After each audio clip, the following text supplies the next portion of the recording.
more or nothing.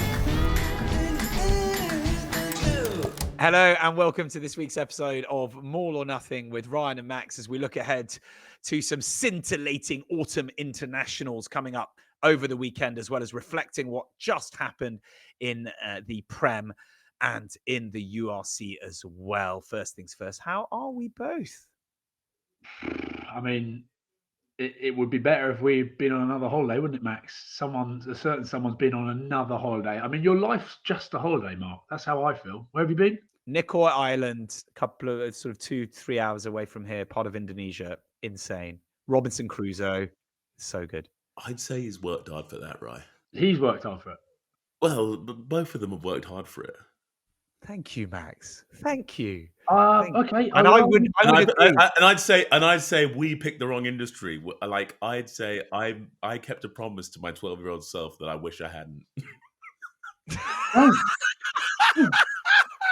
Well, wait, I mentioned that scene yesterday. It's like, don't bite the hand that's feeding you. But equally, I feel exactly the same. Whereas look at him down there in Newcastle Island, where he's equally picked the right wife is probably the main thing.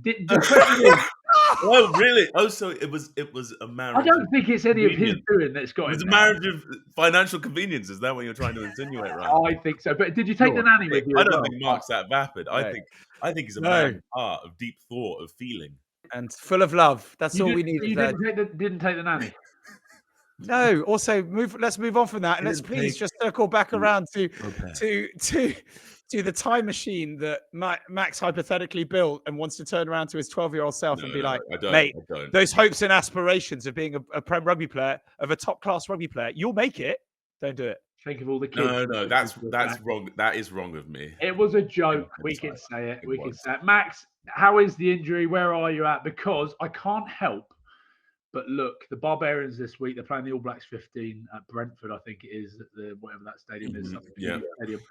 And I can't help but think Pat Lam as the coach, John Dobson. There's a lot of Stormers players in there, and Pat's been picking a lot of the Bristol boys. If you were fit, there would have very much been an opportunity, and not to rub salt in the wounds, but I think if you were fit, there was probably an opportunity there. Ravuva's playing, am I right? Fitz is playing, Fitz He's on absolute fire, very happy.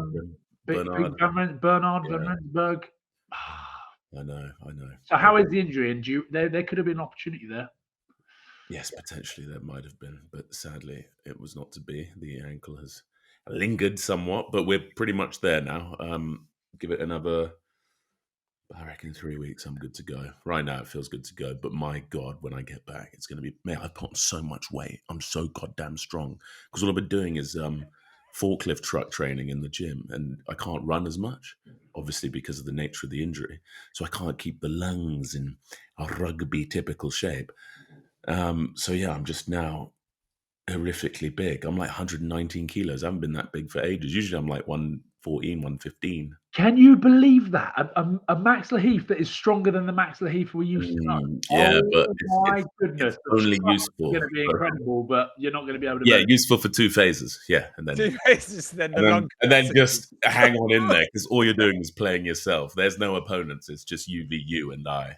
It's going to be tough. But well, the celebrations are going down the pans, boys. I tell you what, I will celebrate. I'm going to celebrate our new sponsor. And do you know what? I've got someone to thank for this. Gaz John. Go and have a little look at his profile picture. Mark loves him, right? Because he's bigging you boys up. And Gaz, thank you very, very much for the comments. You are driving the algorithm in the right way. We appreciate it. Your comment, Ryan really grates my balls. Well, on the back of that, we've secured a little sponsorship in MANSCAPED. That's right. Thank you very much, Gaz John, because look at what's happened. Look at what you've done to us. We are now sponsored by MANSCAPED this week, who have sent us out all this stuff to trim your balls. So rather than grate your balls, Gaz, go and hook up yourself with some MANSCAPED gear, because you can have lovely smooth balls. There's loads of little segues we could go here. We're going to speak about Razzie Erasmus getting very angry about Vessels grabbing hold of Josh Murphy's nuts. Were they shaven or were they not? I don't know. Probably a lawnmower man. Potentially a Manscaped man. Let's send Vessels, Josh Murphy, and Gaz John one of these ball trimmers. Yeah, just perfect, pristine plums with a purplish bluish hue. I've not used it yet. But I am looking forward to it. So yeah, big shout out to our sponsor this week, Mark. Go take it away. The Lawnmower 5.0 Ultra, white hot look, smooth results. Yeah. It brings the heat without cooking your skin. It's sleek, easy to use, way less terrifying than whatever you were using before. I don't know, beard. I don't know what you're using. What have you been using on your nuts, Mark? No, I've actually got I've got a Manscaped that I got. Slightly older model. No finer an aphrodisiac than the follicle orchestrator that is the Manscaped lawnmower. And then there's crop preserver here, which actually anti-chafing ball deodorant, so you could slot that on there, and a nose trimmer. Yeah.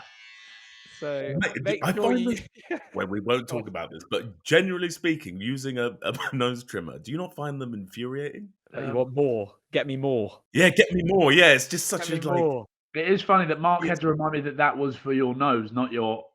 He's like, it's come with a friend. God. You're like, mate, he hasn't come with a friend. I did under the tongue that you think. But do use the code MON. See, more or nothing, but MON, 15% off your entire order at manscaped.com. That's 15% off with code MON at manscaped.com. Stay cool, stay smooth, leave the burns to the sun. Thank you for talking about your balls being trimmed. And now let's talk about the Autumn Internationals, lads. Some big things coming up. Big things. Okay. And before any of you say anything, we're going to start with the fact that these are actually important, these matches, because they do count to the world rankings. And it's the only time in 4 years that anybody cares about the world rankings, let's be honest. But the draw for the 2027 World Cup's in December, and you're going to want to be in the top 6 because you don't want to be in the position Scotland were in, let's say, the last World Cup cycle, where somehow they were then drawn in a group of death with Ireland and with South Africa. And you do want to be in the top 6 because there are 6 groups of 4, and you do want to make sure you are in there, fellas. Mouth-watering ties to look forward to. Big standout for you guys. Which is the one you're really excited about? Before we go there, can I just quickly say, so the top 6 currently are South Africa, New Zealand, Ireland, France, England, and Argentina in 6th. Just under that, 7th Australia, 8th Scotland. So it is bloody important. It is. I think we're going to run through the squads, aren't we? We starting with the England squad? Yeah, let's go. Let's go with any surprises there. Let's start with you, Max. Just to remind everybody, England are taking on Australia, then Fiji, then the All Blacks, then Argentina. So pretty packed out schedule. And Max, I think probably the big one. Let's start with is the number 10, which is always something that seems to bring up a lot of debate around the Smiths versus George Ford, and Owen Farrell's not part of the equation this time round. What are we thinking? It's tough. I mean, George Ford was playing very well in that Argentina Americas tour, so do they go with him? But Finn Smith has been pulling strings in an unbeaten Northampton Saints team at this point. And then there's always the very effervescent Marcus Smith, who was a big reason that England won many of their games last year and this time. So always a button, Max, but there's always a place for Marcus Smith, right? Because I can see him. I can see him playing 15. There's always a place for him. But between George Ford and Finn Smith, on that, has the Lions almost hampered Finn Smith England a little bit? Chances, because of everyone's talking about George Ford and the way that he went over to Argentina, the Americas tour, wherever it was. But surely, the way that he's been performing for Northampton puts him in the driving seat. Tough, isn't it? It is tough. My gut tells me go with George Ford. Really? Yeah. And that is what we're hearing, by the way, guys. That is what we're hearing, is that Borthwick is going to surround the Northampton Saints will be very much a part of the back line, but it will be George Ford. But what, I disagree with that. I love Finn Smith. I think he's brilliant. I love that Northampton backline. You look at the way they go, like that. If that is the case, that going on the Lions because he didn't get a huge amount of game time, George Ford got more of an opportunity in England. I do feel for him a little bit if he's not the starting 10. For me, I'd have Finn Smith starting 10. just because of how well he's clicking with the Yeah. rest of the back line at Northampton, and it's going to be the majority of that. But what makes you think George Ford then, Max? I just generally speak, other than like the sort of defensive side of his game comparatively to Finn, I just think he's in the mode. He's just the perfect sort of test 10. He's such a brilliant cerebral like reader and sort of tactician of the game. Whereas I don't know if Finn's just got the same sort of acumen just yet. Obviously, he's going in that direction. He's a very good fly half. But I just feel as if George Ford's the man right now. Bloody hell! I'd be like, yeah, and that is it. The defensive frailties of that man are the one thing that would maybe keep him out. You know, whereas as we know, Finn Smith's an absolute banger. Especially against Australia, first up, you know where they're going. They're looking for. They're going after him. They're trying to find George Ford. Personally, I think if I was doing it, I'd be looking at right who's linking up well together. You look at the combinations. That's what it is all about. And for me, listen, George Ford can obviously link up well with those players, but there's almost something weird going on with those Northampton boys. You look at Finn Smith, the way he linked up with Freeman at the weekend in that game against. Yeah, that was nice. That was telegraphic. That was very good. Yeah, but I don't doubt that George Ford could pull off such techniques. Just say. But yeah, I understand the connection with Alex Mitchell. Then there's Fraser Dingwalls who's in the team as well. And he's had a brilliant campaign so far. And with the centre partnerships right now, that's going to be an ever-changing, evolving beast. I imagine that Steve Borthwick's still trying to figure out who his guy is there. Who is the guy? Obviously, there's talk of Tommy Freeman. I don't think that's I just know. He's a brilliant winger. Mate, just leave him there. He's just finishing. And why would you even mess about with that? Why? You've got Ollie Lawrence and Fraser Dingwall in the squad. You've got Slade. There's so many brilliant centres. Slade's playing some brilliant rugby. You've got Ollie Lawrence, who's in some fine form, as he played very well against the Bears over the weekend. He's come back well from that Achilles injury. And then Dingwall's been amazing, truly brilliant for Saints this year. Does Kalahari get a run out, Max? Does he get a shot? Does he get a chance? Because people loving your little rant on him last week in the socials.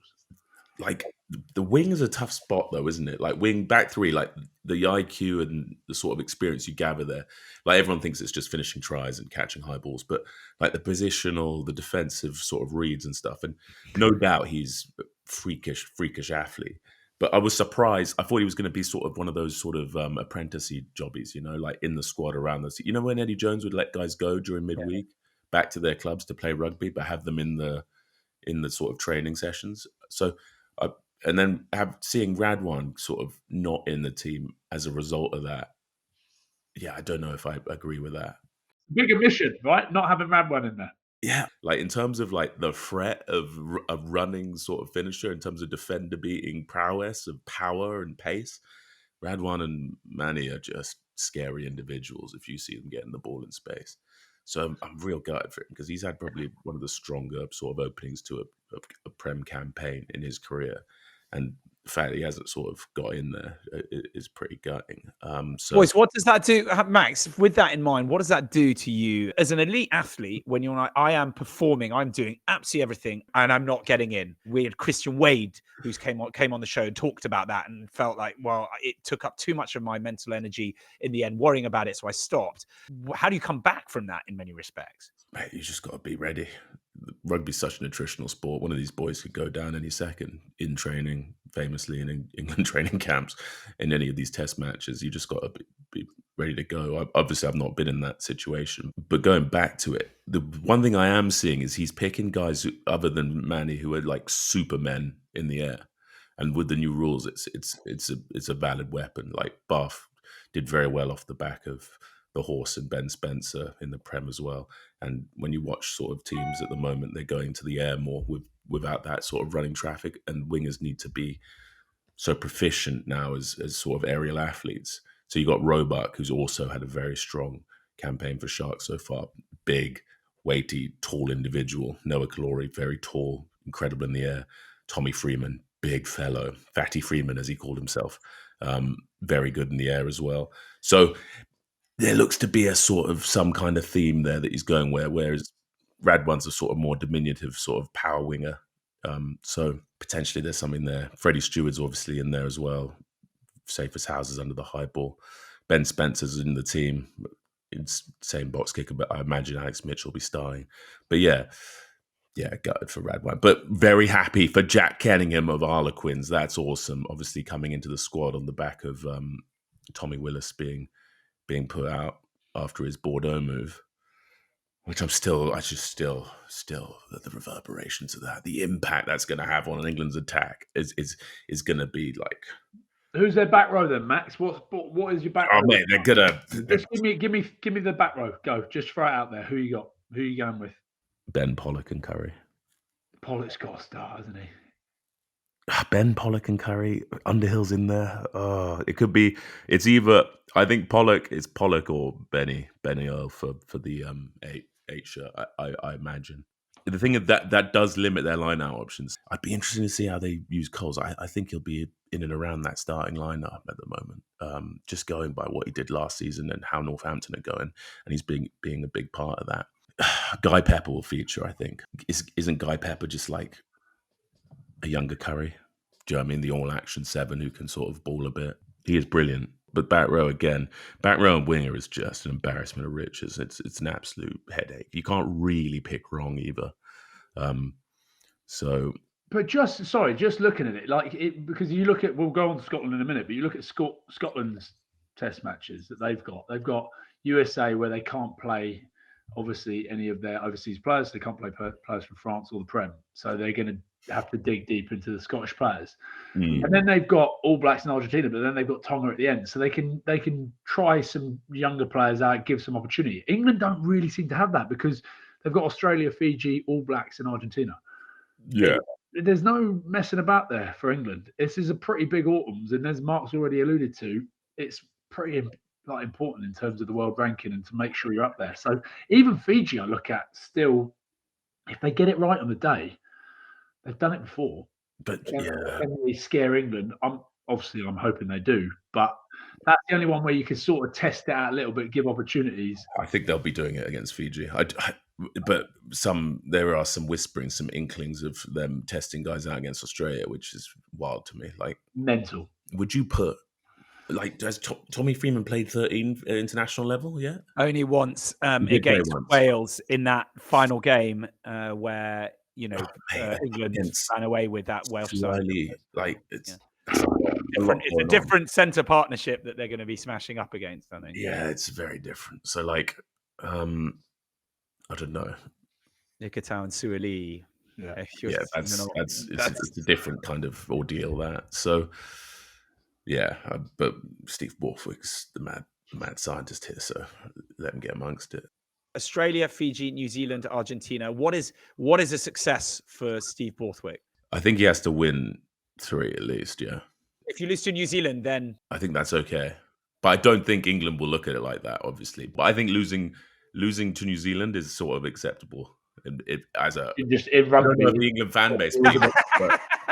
Generally, as a player, you're like, yeah, but it was All Blacks, so. You reckon? Right. No, but do you think like that? Yeah. Oh, 100%. Like, even when you played like teams like Toulouse, like big European games, you're like, yeah, but it was, look at them. It was too long.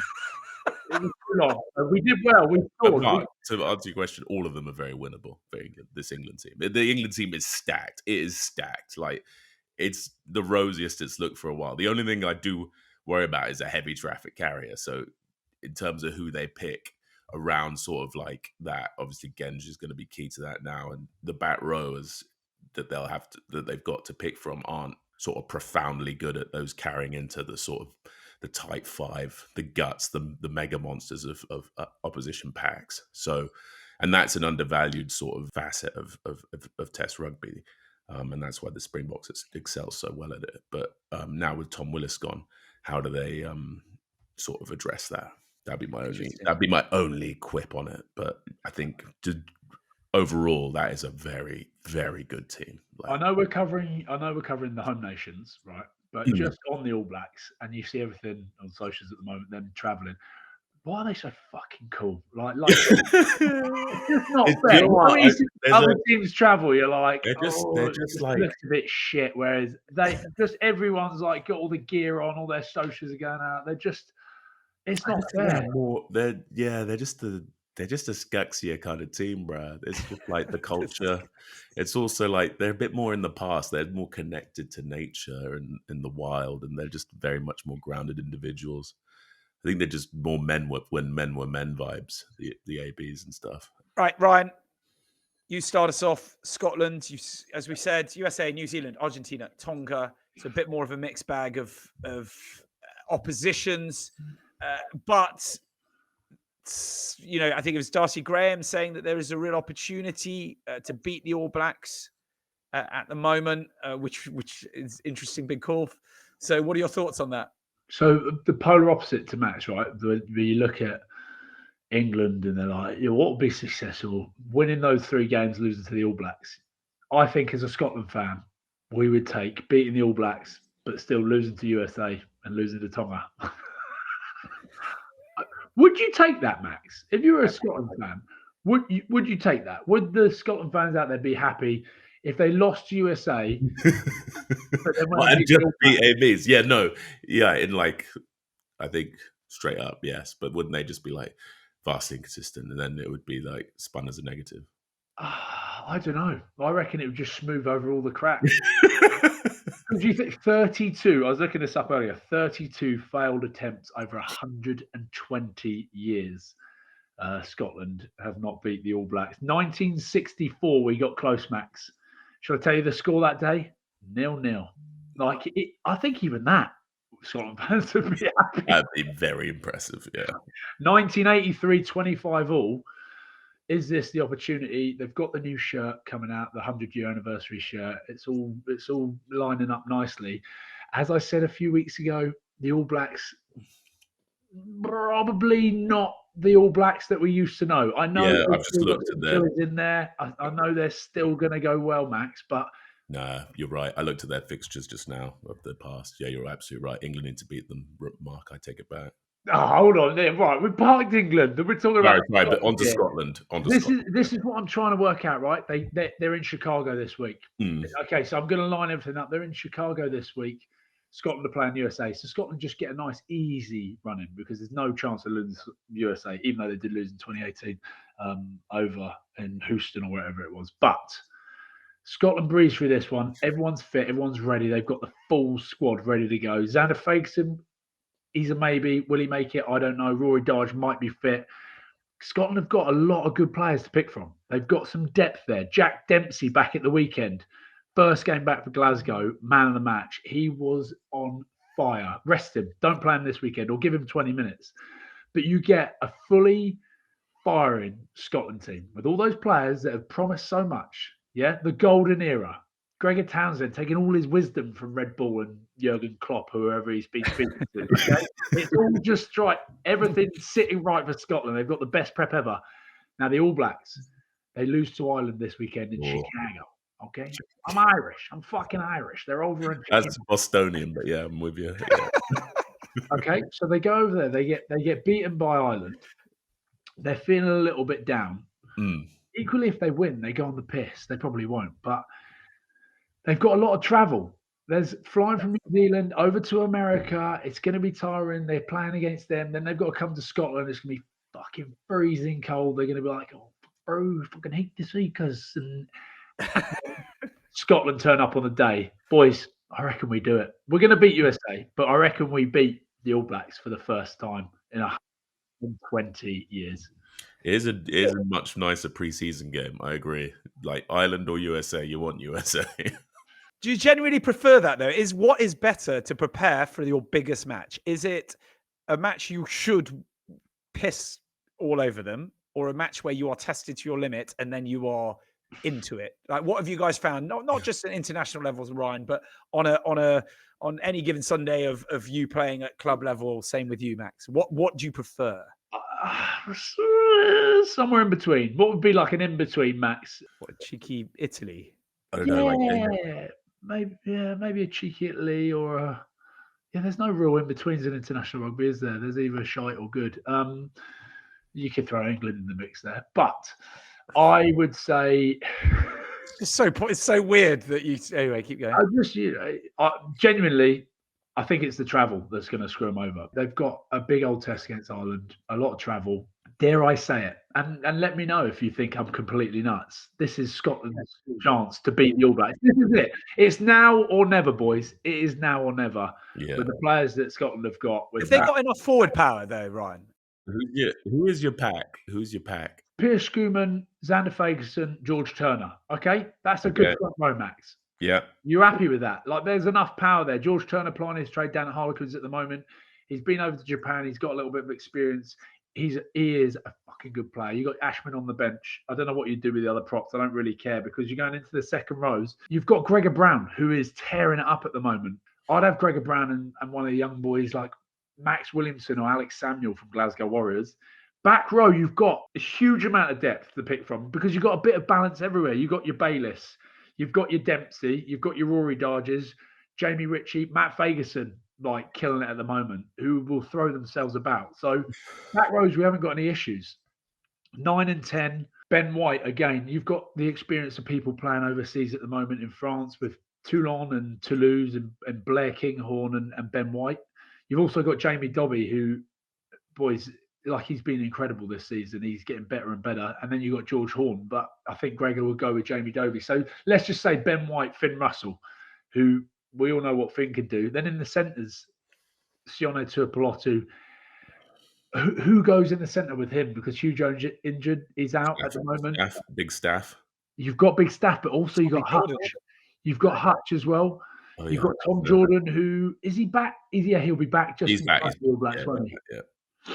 So you got Tommy Jordan as a utility there, but Rory Hutchinson, does he get an opportunity this autumn? Like, I think he'll play against USA, and then you've got that back three: Blair Kinghorn, and then I'd have Carl Stain starting. I'm going Carl Stain starting with. I'm with you with the Carl Stain, yeah. Although, can we just temper it a little bit, because Ryan has effectively picked only Glasgow Warriors players and players who are playing abroad, apart from like the Lions guys. Okay, Piers Schoeman, Ashman. Who else would you have at Edinburgh? And don't get me in trouble here, but did you see at the weekend? They lost to Cardiff. Cardiff are on the up. They're fourth in the URC. Good on them. Happy for them flying the flag for Welsh rugby, because look at the other three Welsh teams. Not a good look. All rock bottom of the URC. All three other Welsh teams. And obviously with the news, them confirming, there's more news about that. Guys, it's all going on, isn't it? Like them confirming that they're definitely going down to 3 teams within 2026. You look at Cardiff, they're flying at the moment. They're doing pretty well. But Edinburgh losing to Cardiff just shows that. What other players would you pick from Edinburgh? It's Maggie's back in the squad. That is the one. There's the one positive there. Is Maggie back in the squad? Maggie's in the squad, yeah. I don't think he'll get a run in. He's not had a cap since 2022. But he deserves to be back in there. I think there's just too much depth. But that is why I picked Glasgow Warriors, because they're firing. They beat the Bulls at the weekend. I don't see who else you would want me to throw in there from Edinburgh. Do we? It's not me being against Edinburgh. Duan van der Merwe. I mean, I know you're saying that's what you said. You'd go with Carl rather than. But yeah, but then I'm putting Darcy or Dewey on the other wing. Darcy. Yeah, it's Darcy. So you're giving them one. Fair play. I've got a question from one of our viewers. Thank you to Mosedchen 3582. Johnny Matthews being omitted from the Scotland squad once again over 4 Edinburgh hookers. What's the story here, Ryan? What did he do to Townsend? Also, what costumes are you wearing on the pod for Halloween next week? Any chance we can get Ryan to reprise his role as the Batman? Oh, okay, let's forget that last bit. Yeah, we should do that. We should reprise his role as the Batman. All right, let's. I'm sorry. No, that's fine, Mark. I don't know why people don't like talking about that. Let's put some crayons up next. Sorry. Yeah, we should have crayons. Sure. Oh my god, that is a brilliant idea. Are we too late for that? Yeah, this will be out. Next week we should do it for a laugh. Mark, you can be the Crown. Max can be Tweedledum or Tweedledee, and I'll be Batman. But fine. Johnny Matthews, what has he done, boys? I just think some players play international rugby and fit there. Some players don't, and I think he should be given more of an opportunity. Right? Max, for those listening, Max is pointing to himself. But I don't know. It's a weird one, isn't it? Because he's performing so well for Glasgow, but I don't know what he's done, boys. But sometimes the face just doesn't fit with the coach, and that's what's happened with Gregor Townsend and Johnny Matthews. I do feel for him though. But he's scoring tries. I mean, I'd be making a burner account, and any conversation around Gregor and doing the Red Bull Newcastle, I'd be in there just fucking piling into every single social media stream and just hitting that up. Okay, so we don't know. Can I just say one thing, Mark? Yeah. I think this is a mental statement. I think we've got more chance beating the All Blacks than we have Argentina. Oh, you think Argentina will look at you like a tasty bit of? I think Argentina are a different gravy at the moment. They've obviously beaten. Yeah, they're flying high. They can topple anyone if they just turn up. They're like, if we do this right, boys, they can't beat us. Am I mental saying that, Max? But they've beaten the All Blacks four times. You like Masada, yeah. Four times in the last games with Principality there. I just think that we've got more chance beating the All Blacks. The whole hype around the game than Argentina. They're a different gravy at the moment. And then Tonga is. It's just, so Argentina, to be fair on that one, they are playing obviously England, Wales, and Scotland. Potential Grand Slam there, right? Do we think? I think yeah, God, I nearly just went straight out there and said I think they're going to win all three. But yeah, genuinely, I think they could. I think Argentina will shock a lot of people, and they'll do their world standing a whole lot of good because they are currently 6th, so they could climb pretty quickly, couldn't they? Right, let's move on to Ireland. We've touched upon the fact they are playing the All Blacks in Chicago and the impact that might have for the All Blacks. Boys, transformation of sorts is needed. We talked about it a little bit during the Six Nations that it was an aging squad, and then we were made to look really stupid when, effectively, apart from France, they outplayed everybody else. In terms of what Farrell has to do we think this is the transformation time, or is this where you really rely on the people that you know? Well, what choice does he have? I think he still has to rely on the people that he knows. But he's already bringing guys in. He's got like Paddy McCarthy in there, 22-year-old front rower. He's been doing some good things for Leinster. And then you got Jack Boyle on the way up as well. He's still blooding guys. He's bringing youngsters in, and he's got some apprentice roles in there. So I think he has got his eye on the future and making sure Ireland's left in a better place than when he came there in some respects. Not as big of a transformation, Max. People were saying this about Ireland back when it was like the sort of Gordon Darcy, Brian O'Driscoll, Paul O'Connell, Leamy, etc., Quinlan era. And then this crop of players came up. It's easy to say, no one's got a crystal ball with these sort of things, but right now it's difficult to be like, no, these guys aren't good enough, because they clearly are. Even if they are, if you're old enough, you're good enough. If you're good enough, you're young enough. You know what I mean? So even though we've sort of have done that, it's just there's too much class. You look at the squad, you're like, oh God, good, really good. Oh, he's awesome, he's amazing. Just going through the back line. So it's so difficult. I don't think that the way that Leinster are performing has any impact on the way that Ireland. It's different. It's just different. When you get that Ireland shirt on and you look at it like Sharks, a perfect example of that. Like the amount of Springboks in there, but then when they're under Rassie, they've got that Springbok jersey on. Yeah, they become their Springboks, yeah. Exactly. They suddenly become something else. So I don't think that'll have any relevance whatsoever. But how cool is it? They do it so well. To go over to Chicago against the All Blacks, get all the celebs down there. That is how you grow the game of rugby. Take it on the road. Soldier Field, the Bears. Oh, mate, it's going to be class. I am very jealous we're not over there. Mark, we should have put that one in the diary. We missed that one. In terms of Ireland, just kind of closing the loop a bit, they, apart from the Japan game, which you would assume they'd be able to do quite a lot of damage there, they are playing New Zealand, Australia, South Africa. Right, do you reckon Ireland change anything up in terms of their lineup? I think they stick with it. I don't think they mess about with it. They go as they have been. They keep playing away. They forget about that Leinster. They park all of that, and then they... The only thing that sort of changes for them is the centres, isn't it? Do you reckon he'll just stick with Ringrose and Bundy? Yeah, I think so. And potential features on a few, yeah. Yeah, but do they win? Max, I think Ireland beat the All Blacks in Chicago. Yeah, I think I'm with you. I think it'll be tight, though. I don't think it'll be it's funny now that that's the kind of Ireland we expect now. It's just come to fruition. It's just Ireland when they play All Blacks. Yeah, other than when That's wild, isn't it? So yes, I'll tell you what's more wild. So my predictions: Ireland beat the All Blacks, then So All Blacks lose all their games. Scotland beat the All Blacks, and then they go to Twickenham. Did England beat the All Blacks? They should. If you guys are beating them, they gotta beat them. Oh, this is ridiculous. So the ABs lose all their games on tour. Hold on, who's their? Can I just say I disagree? I disagree so wholeheartedly that the All Blacks will get. There's just no way they will lose. They will maybe potentially lose one game, but I can't know. I don't. This game, if they beat Ireland, it changes everything. But they're playing all the home nations, right? I know, but like it immediately changes. Like what? Like it'll be like, how do we figure out what the standard of the rugby championship was to sort of the rest of the world this year? Do you know what I mean? It'll be very interesting. It'll be indicative of, especially that game from that round. England, Australia also, but more so that one.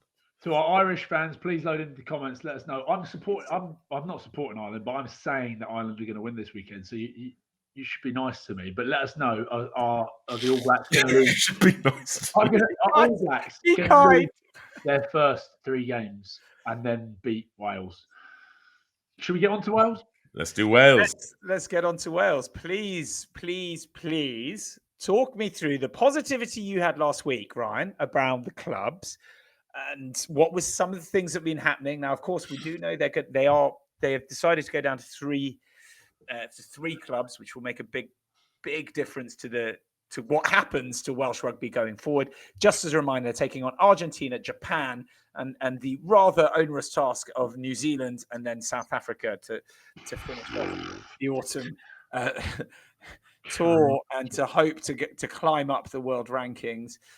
Tandy, a top bloke. Yeah, he's universally, I've heard only good things about the man. So he is. He's a good man. The boys loved him at Scotland Day. Really, like properly loved him. Yeah, just a good man that like straight talking, straight up, no bullshit. Obviously, defence coach. So that's what they'll be wanting to do. Everyone always talks about defence being like the sort of basis of your performance, and so he'll be driving that fucking hard. And to be honest, if you look at it, like the Welsh teams back that have done well back in the day, they've always based it on defence first, haven't they? Like, you know, typically those teams with 3-7s max, like your Warburtons going after balls, your Navidis. They've also got some great blokes in Rhys Carre and Dan Lydiate being part of the coaching staff, who are like, again, everything I know about the blokes, and I know them pretty well, just fucking good men. So he's almost built a coaching group with Matt Sherratt of players get on with these coaches, straight talking, fucking good blokes. Danny Wilson, forwards coach. I often say, I know that he's had mixed reviews in terms of the way that he's gone about head coach. One of the best forward coaches I've had. Really? When he was at Scotland, you look at the way that the line-out was run, I'd say he's one of the best forwards coaches. He knows exactly how to run a line-out. So they've got the coaching staff in place. They've actually got the fucking players as well, boys. That's the other exciting thing. They've got the players that can go and do the job. And with all this stuff going on at Wales at the moment, the fans are getting behind the Welsh clubs.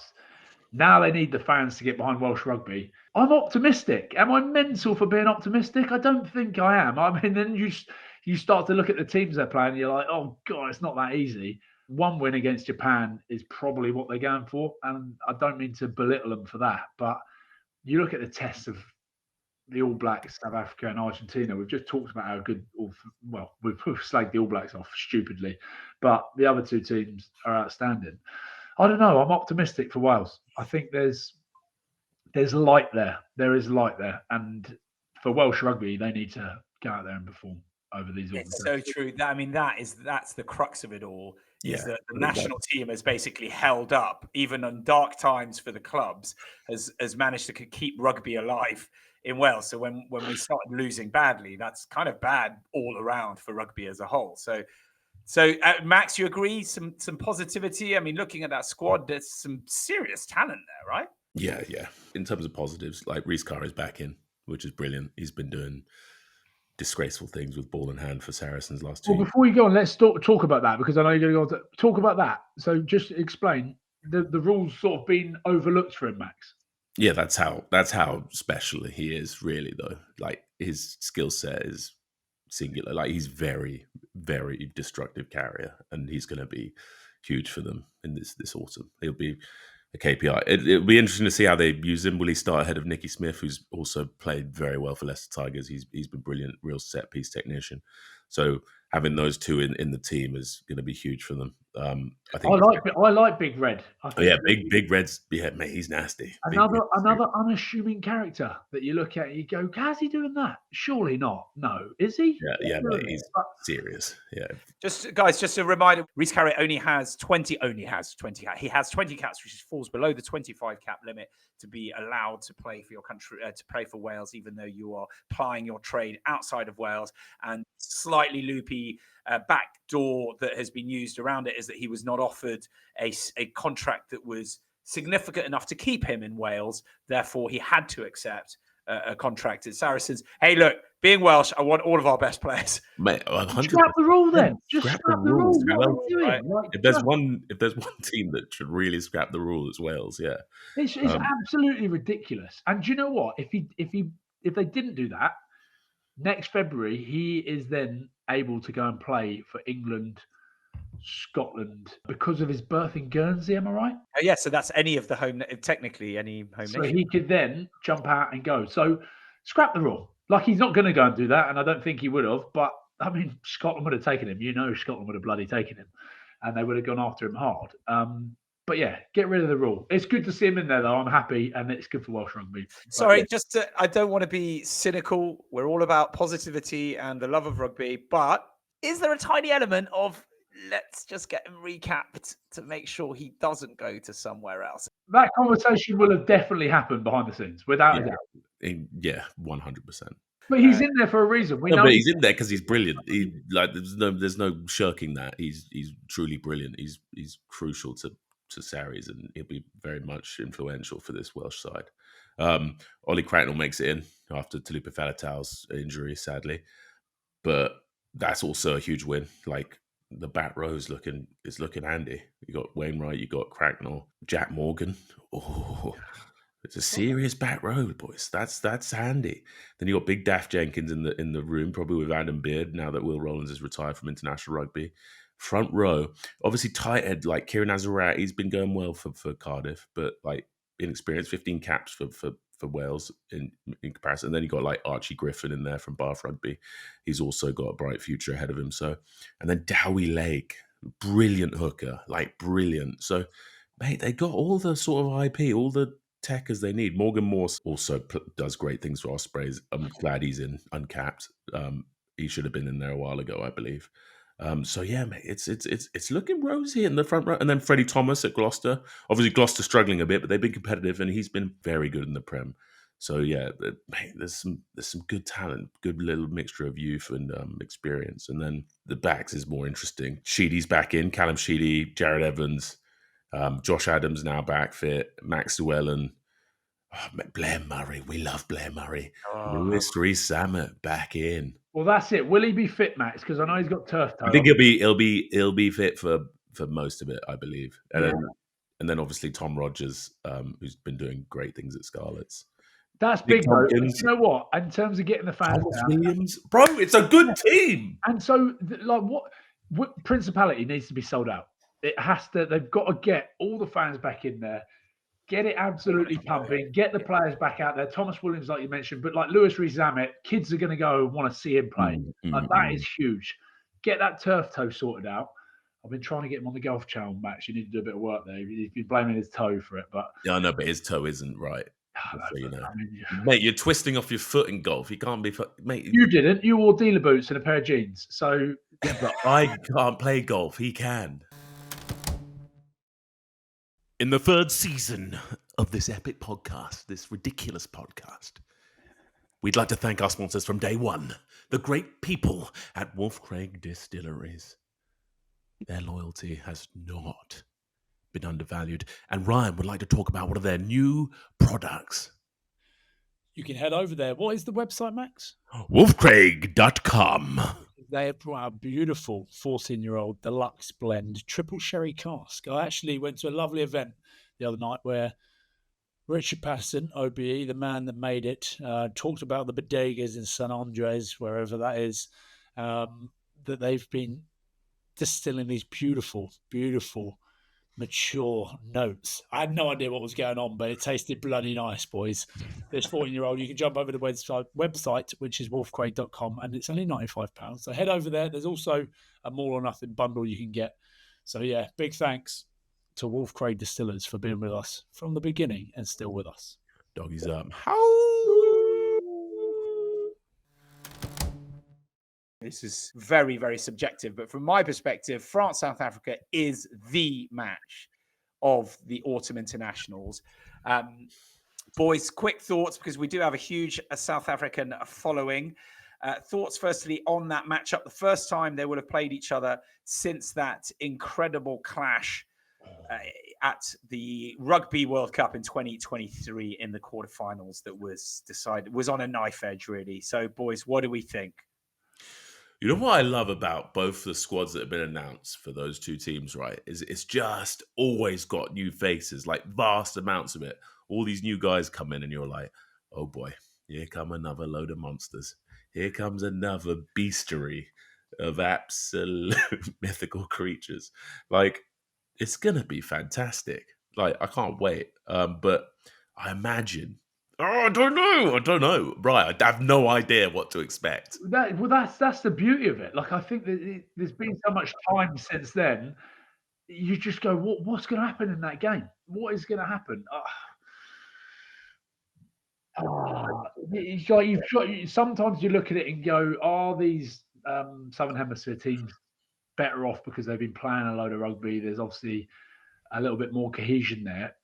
But I think the French chuck them together and they turn up, especially at Stade de France. That's why it's so good. That's why I'm actually bloody excited for these autumn tests. All the teams are coming in pretty hot. Can France do the job? I think they can. Yeah, that's the thing. That I just think it's flip of a coin. That's a tough game to predict. Like, how do you predict that game? I think France do the job against Springboks, Max. Oh man, I'm looking at this French team. It's very good. Let us know what you think, our South African brethren in here. Get in the comments. Let us know how you're going to fuck those buses up, man. Let's look back now and just quickly take a detour to the Prem, Max. Bristol starting with, sadly, you in the fight for much of the match. Oh, mate, what game, though. What a game. Yeah, I'll tell you, like, that was the spiciest I've seen that fixture in a long time. You weren't down there, were you, Max? Did you go down to the rectangle? No, I didn't, but I was vicariously living it. I was in the living room I was like through the TV out the window. Oh man, it was wild. Like, emotionally, you could just see how much it was just all boiling over. It was class. It was just theatrical in the best kind of way. And with the amount of injuries you boys have got at the moment, and you heard Pat speak during the game, they went up to him and he just loved the fight. He fucking loved the fight. It's just boys going out there. Yeah, put a good account of themselves. Injuries, but real good staying in it. Yeah, it was tough. I think Bath just showed their class, and that bench came through and showed the difference in the end. But mate, brilliant game. It was spicy as well. There was a fair bit of it was getting weird. I was enjoying it. I was like, I really wish I was playing in that.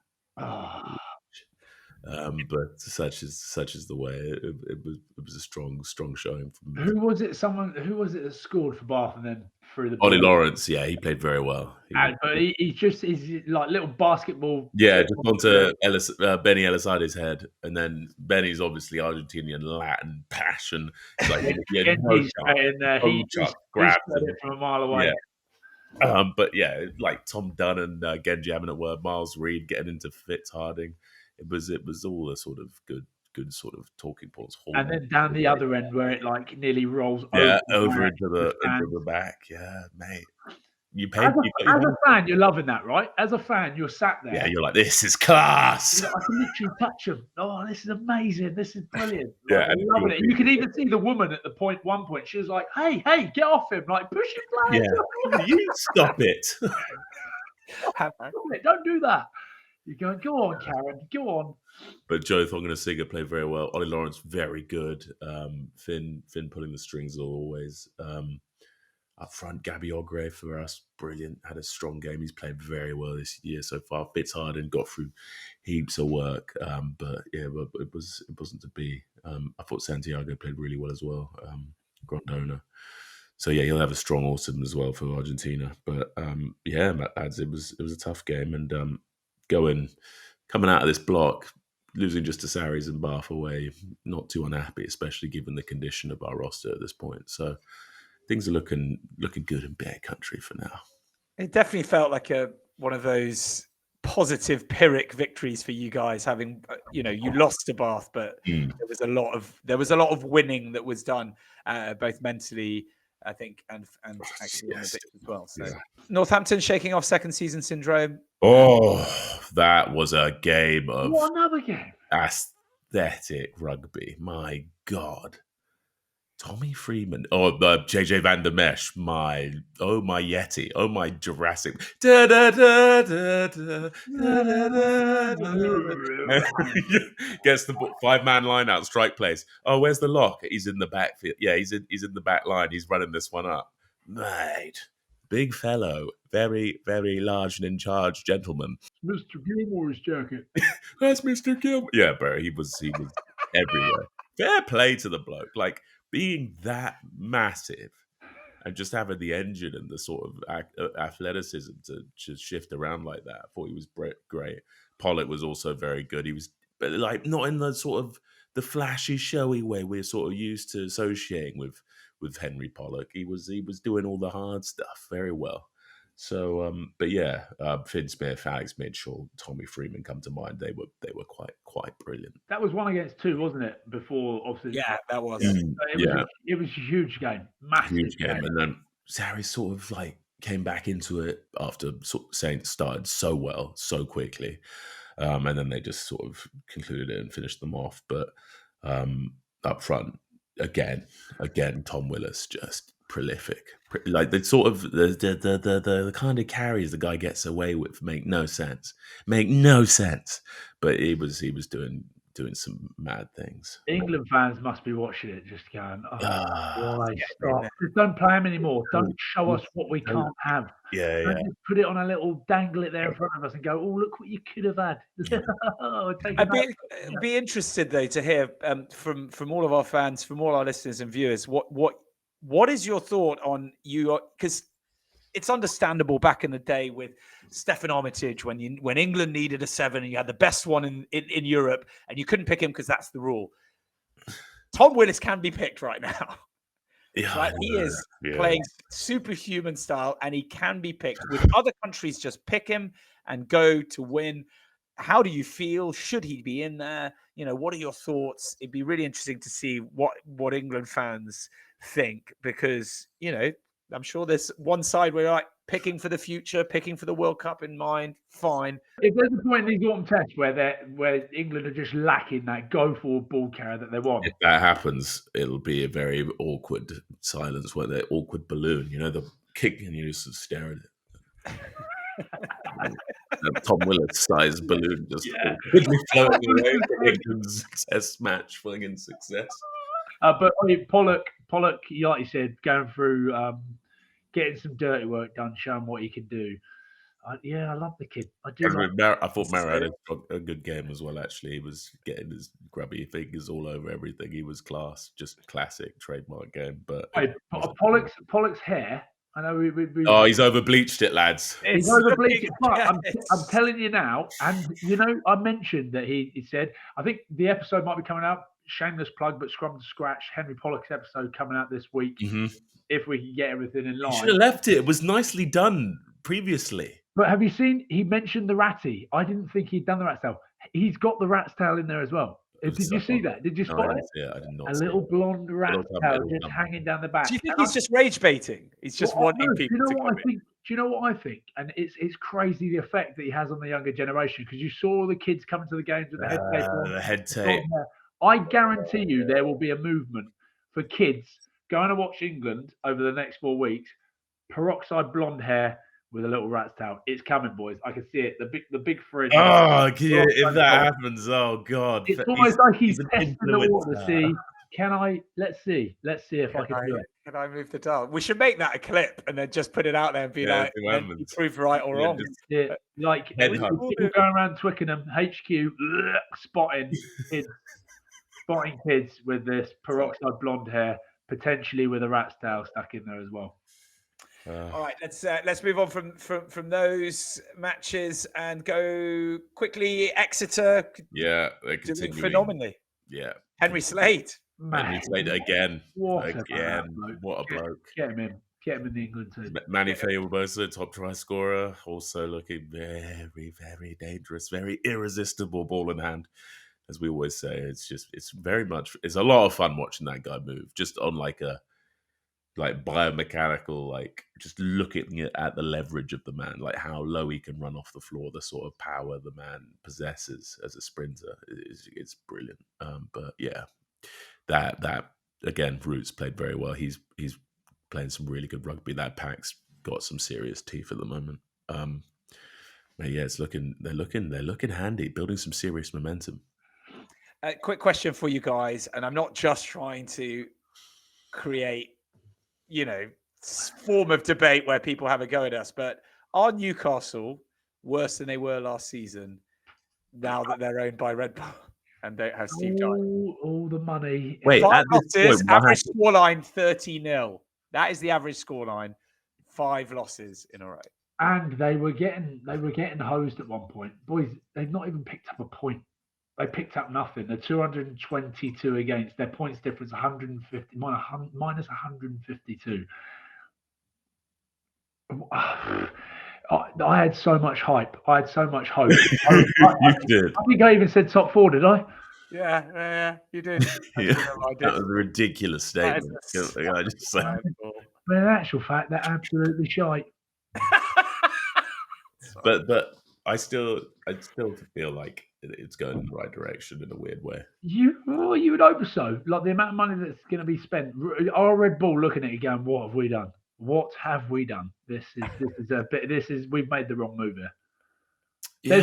Listen, they're going to have to spend a lot of money to change things for next season.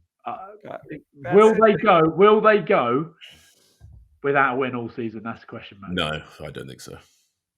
Are they worse though? Genuinely, are they worse? And are Red Bull doing a Job in Arrested Development? I've made a huge mistake. What do you think, Max? Well, the question is, when do they play Gloucester? I just know it doesn't work that quickly. It's been what is it? 5 games, 4 games, 5 games.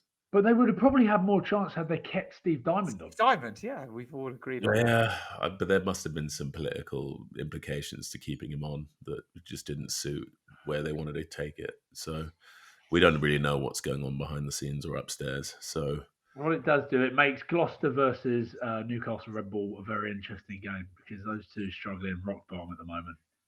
Yeah, but Gloucester actually are showing you some serious code. They just need to kind of throw a cohesive sort of performance together. But Will Joseph being a big part of that, he's calling some absolute wild tries, some length of the field antics. But another team seriously hampered with injuries in the sort of the technical departments, especially the set piece and stuff. So I think they just need to get some boys fit, and they'll come right. Just to say, Will Joseph, when he you mentioned him, but you've talked about him a few years back as well. You've always said you just need to get fit really well from being good mates. It's actually weird watching him though, because the running, the biomechanics are so much. You're like, I can't unsee it. It's literally JJ. You're like, they just run the same. It's wild. But yeah, he's doing some great things. Right, let's move on to the URC. Ryan, give us your thoughts. Obviously A lot of things happening, but a good result for Glasgow against the Bulls to kick us off with. Yeah, let's start with that one, boys. Glasgow getting the job done against the Bulls. Huge. Massive game. That's huge. Yeah, exactly. For them coming over. But they played well. Glasgow firing. Like I said, Jack Dempsey, it was like he'd never been away. And it's almost like he just knew that Scotland's around the corner, needs to put a big performance in. He was something else. He played out of his skin. So it was good to see the big fella play well. Yes, some of the Bulls fans in here will be, getting very angry, saying, well, it wasn't our strongest team. Still pretty stacked. We've seen that this season, URC, you've got a big old squads. You've got to dig deep. Some of the Springboks not involved. Obviously, Vessels after grabbing hold of bald testicles or not. Thank you very much, Manscaped. You can see from Josh Murphy's reaction that something's happened. He's done it. He's 9 weeks, boys. Is that skimmed over the whole Rassie thing? Yeah, Rassie coming out with some cryptic messages. What was it, Mark?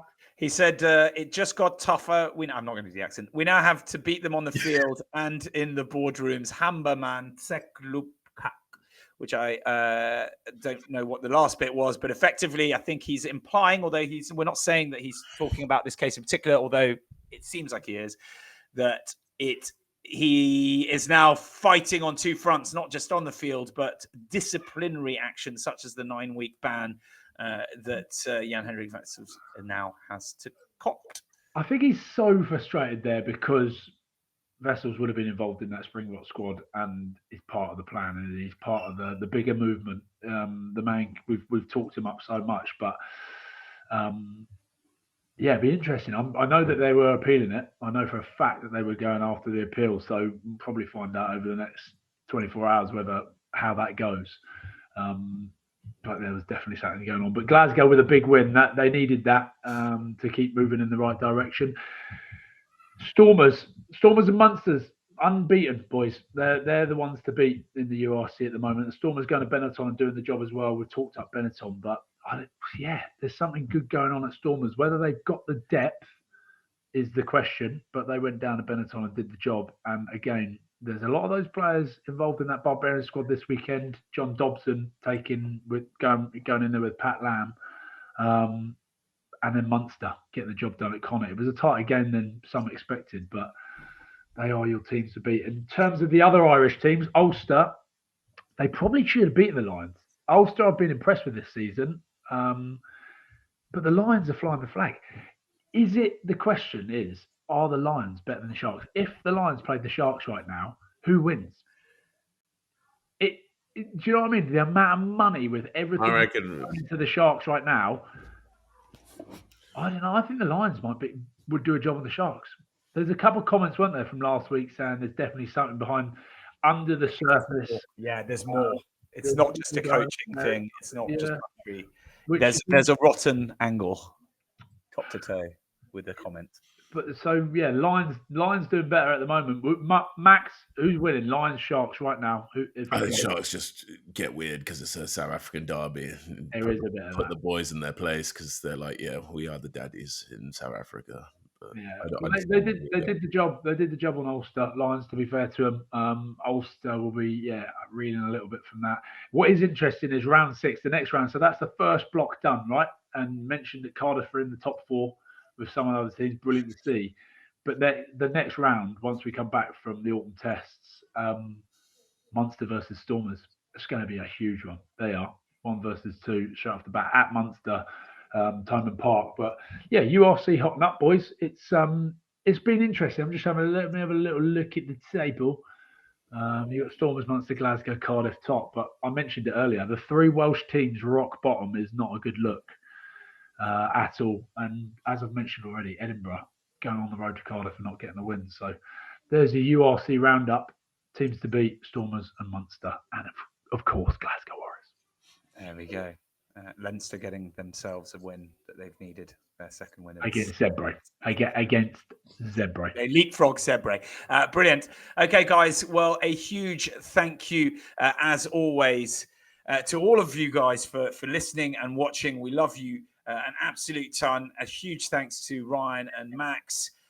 Do jump into the comments. You can comment on Apple Podcasts and on Spotify. Jump into our podcast. It always comes out earlier, so you get a bit of a cheeky tickle beforehand. And then I've probably got Manscaped on my mind. Oh yeah, get 15% off go to manscaped.com, use our code MON and get yourselves the latest White Hart 5.0 Ultra.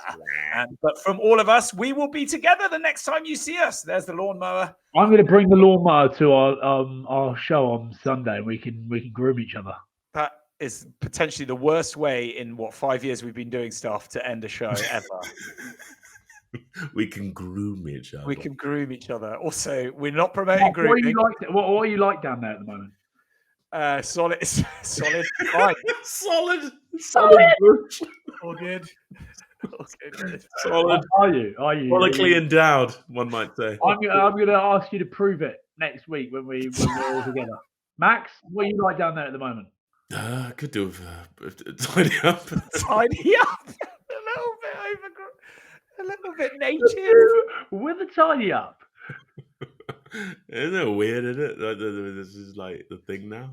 Yeah. There's like trimmers, like electronic pieces of engineering so that we can trim it's the light. It's the light that I love. Because they can really get in. Name the most well-groomed person at Bristol, because I would say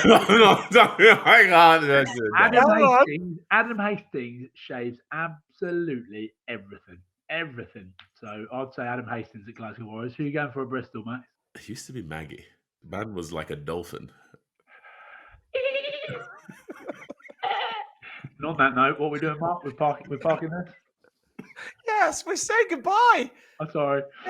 Yeah, pretty soon. No one ever gets to this point in the pod anyway, so it's just us. Unless you do. Comment if you do. All right, we love you all, and we'll see you all. We're all together, and we'll see you all next week. Mwah. More or nothing.